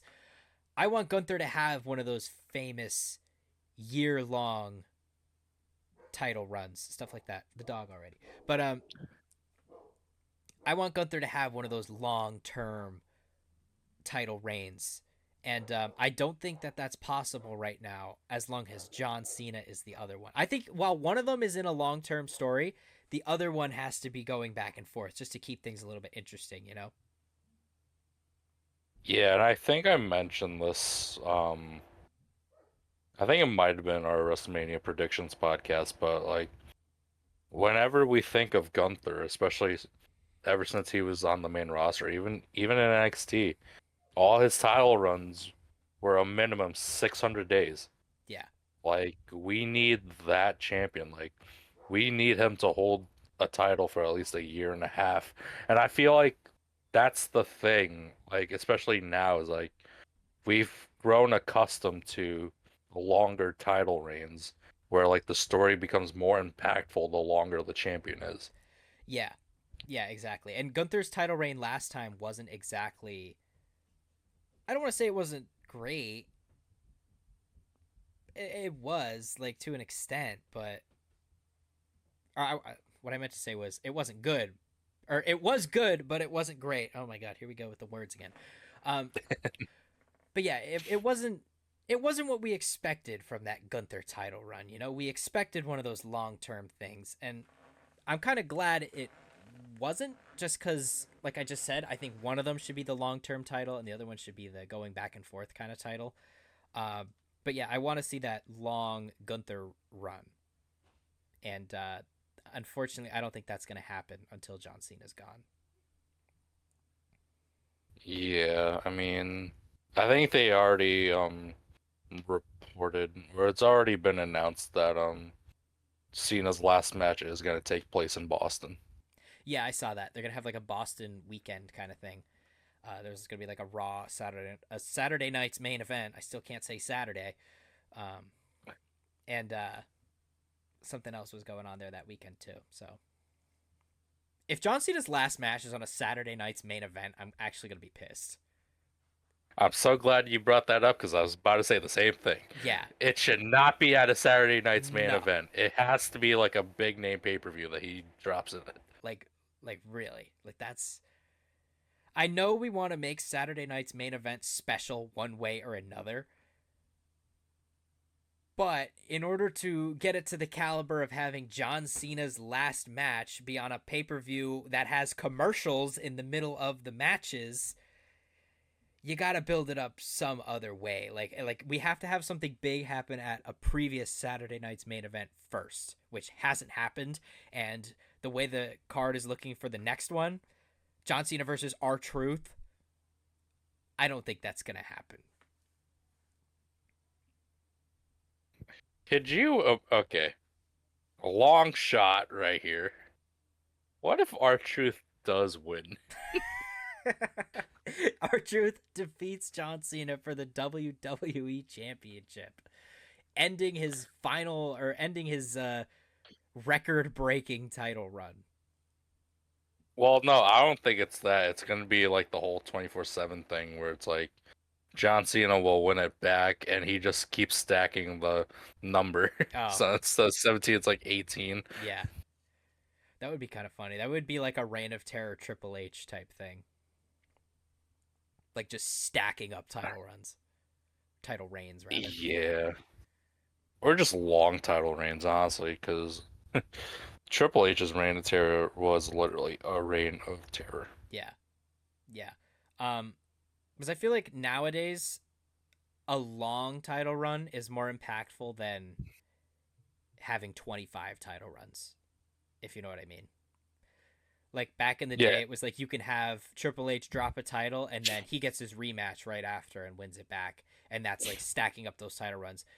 Meanwhile, you look at somebody like Roman Reigns, who sure he has what, five, six, seven title runs, but like one of them is like 3 years long. So it's like, I feel like that's more impactful because in the time period of Roman Reigns' one title run, Triple H would have, if it was in that era, would have won 14 championships, you know? So, yeah, and this is why I've always preferred a longer, like having longer title reigns. And it just goes back to me watching New Japan. So in New Japan, the longer it they care if the longer you're the champion rather than how many times you've been the champion because it makes the title defenses even more special. Because I think this was during the pandemic or somewhere around that time frame. Kazuchika Okada was the IWGP Heavyweight Champion, and I forget he was on his 12th or 13th title defense, which would have been a record of like successful title defenses. And he was facing Kenny Omega, and I think he lost that match. But everything building up to it, like it was there because it there was a story behind basically Okada's title defense yeah, because there was a lot more behind it. yeah. I like that. I like that too. I kind of agree, subscribe to that philosophy. Like, that goes back to Cody Rhodes' title run here too. We talked about this, I believe, there was the podcast after WrestleMania with Cody Rhodes' title reign not feeling special because of The Rock. But like, if The Rock wasn't there, all of those matches, all of those stories would have been so much better if it wasn't like I knew he was gonna lose to The Rock eventually, which didn't even end up happening. So Yeah. We said this already. Like Cody's title reign should have been so much better if it wasn't tainted by The Rock. yeah, yeah, that's what I was trying to say. Fuck The Rock, ruined everything. I saw this thing. I think I mentioned this last week, but The Rock has been like dropped by WWE storyline wise. Anyway, hopefully at this point, the only way that they could justify bringing The Rock back is Rock versus Roman. Okay, so going back to the whole bloodline and Cody thing, Yeah, that should have happened instead of Roman and Cody. yeah. At four. I think we said that. However many weeks ago that was the after WrestleMania podcast too. Was a They should have just done it, and then it would have been out of the way, and then now we wouldn't have been. But you know what? That's kind of our fault as fans. I'm not saying necessarily you and me, but the whole "we want Cody" thing. Kind Yeah, of. Now I was a part of that too. I won't lie. I was on Twitter #We want Cody, but looking back on it, I don't think we wanted Cody anymore.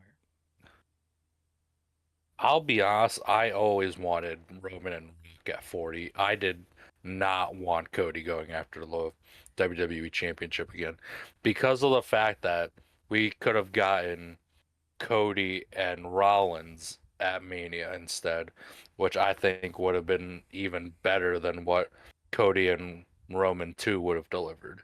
Yeah, I worked in Drew McIntyre's favor at least. No offense to Cody Rhodes, but I like Drew McIntyre more than I like Cody Rhodes. Yeah, for like 5 minutes. Yeah. In the long run, though, he had storyline of the year with CM Punk. I'd say. Yeah. Right now, I guess he's doing okay in the U.S. title picture, but I don't know how long he'll be there. Yeah, but it's like again, we're going back to the whole Rock situation.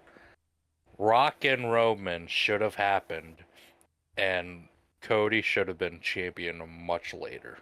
Yeah, yeah. With hindsight, I agree. At the time, though, I was like, "Well, what's The Rock doing with this bullshit? He just gets to come in and take his Royal Rumble victory." Because the only reason I was pissed about it was I was like, "Why does the Royal Rumble winner just hand his Royal Rumble victory over to The Rock?" Now, because what? The Hmm. Rock has the time for it? Like, that to me wouldn't have made sense from a storyline perspective. If Roman wasn't champion, it would have been fine too, which is why I think if we get it this year, it'll be fine. If As long as Roman doesn't win another championship between now and then. But yeah, I don't know. I would have been pissed if either the Elimination Chamber winner or the Royal Rumble winner didn't get their title shot. Yeah. Oh, voice crack. Yeah. Yeah, so I don't know. I mean, hindsight, it's not like we can do anything to change.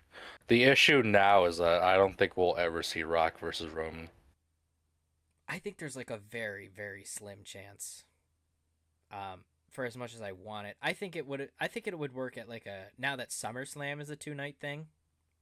I Hmm. think it could work at a SummerSlam if it's not going to pan out at WrestleMania. I'd even argue that it would work at a Royal Rumble. Just one of those Yeah. big, as long as it's at one of those big three, and The Rock could make time for it. I think it could still happen. I was gonna say Rock and Roman could happen in like two scenarios in my mind.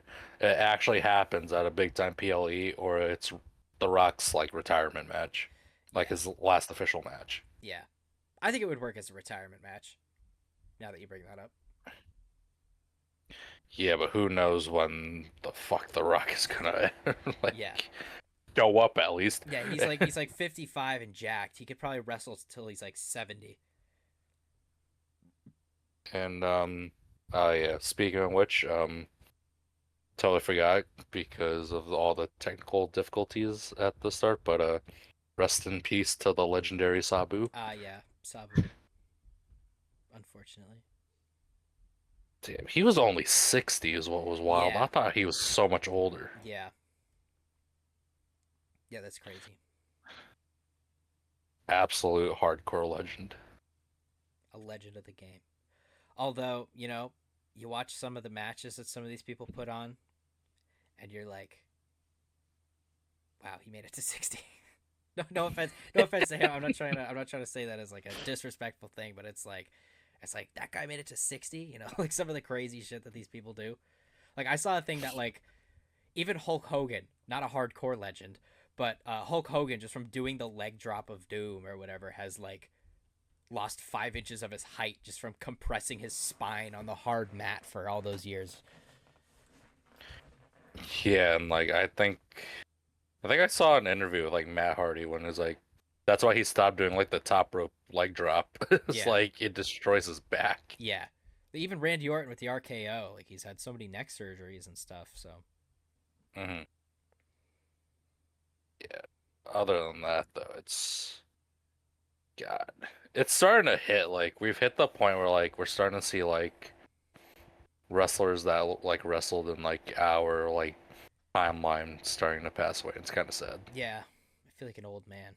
This is what my dad feels like when rock and roll legends pass away. I feel like Yeah. sucks.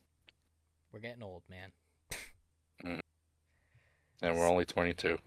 Yeah, only. My back pain says otherwise. I would say my back, my knees, Yeah, like my knees, my hips. All these years of playing hockey and stuff.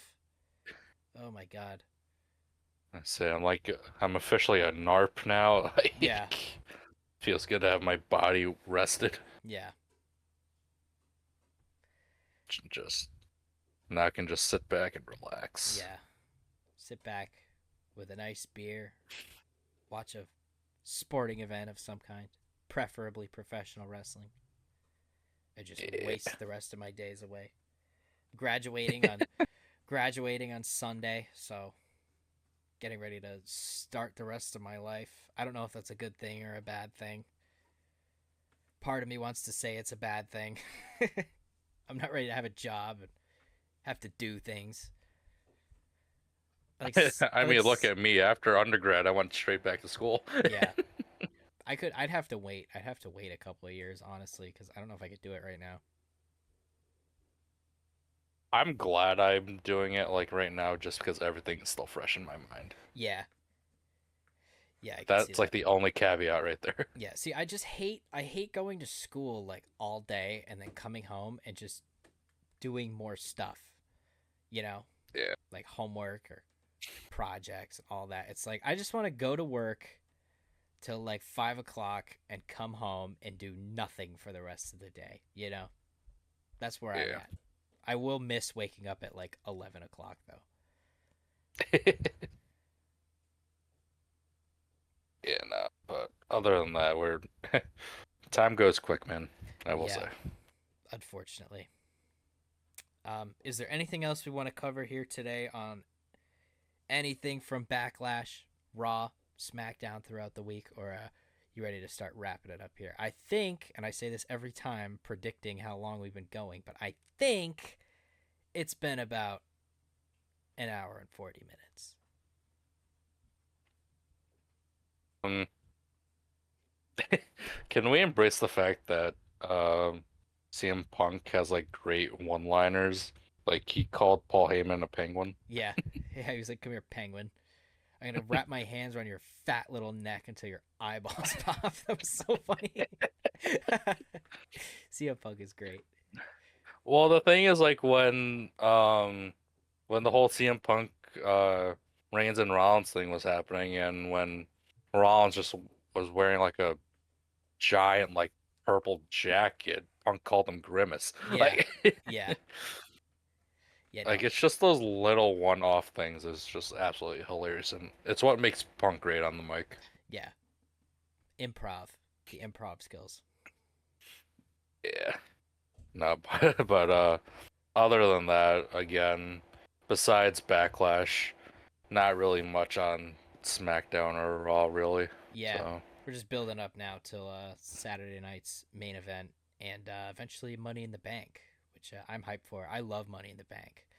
Maybe next week Hmm. we'll do our way too early Money in the Bank predictions. Maybe we'll have some insight into who's going to be in the ladder match, some storylines going into the pay per view, and we could try and predict the whole PLE. I'm trying to think of some other stuff because SmackDown and Raw sometimes just aren't enough to fill up an entire show. So like after our Backlash predictions, I looked at the clock. That was like half an hour. So like after that, it's all just been kind of talking about whatever for the remainder of the time. So we'll try and fill it with some. We'll see who's going to be in the ladder match.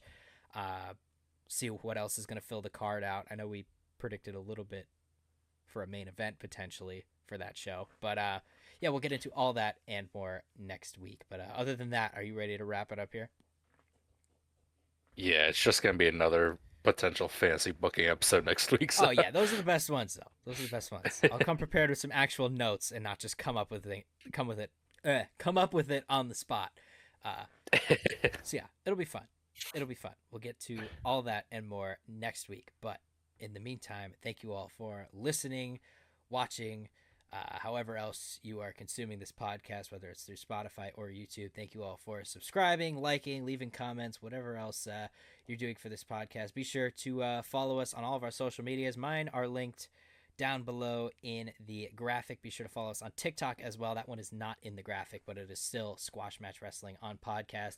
Jetly, go ahead and plug your Instagram for me. Jetly_T. And you can also follow me at J_Yanoski2103. We will see you all next week, and we'll do our Money in the Bank predictions then. So see you then, everybody. Have a good one.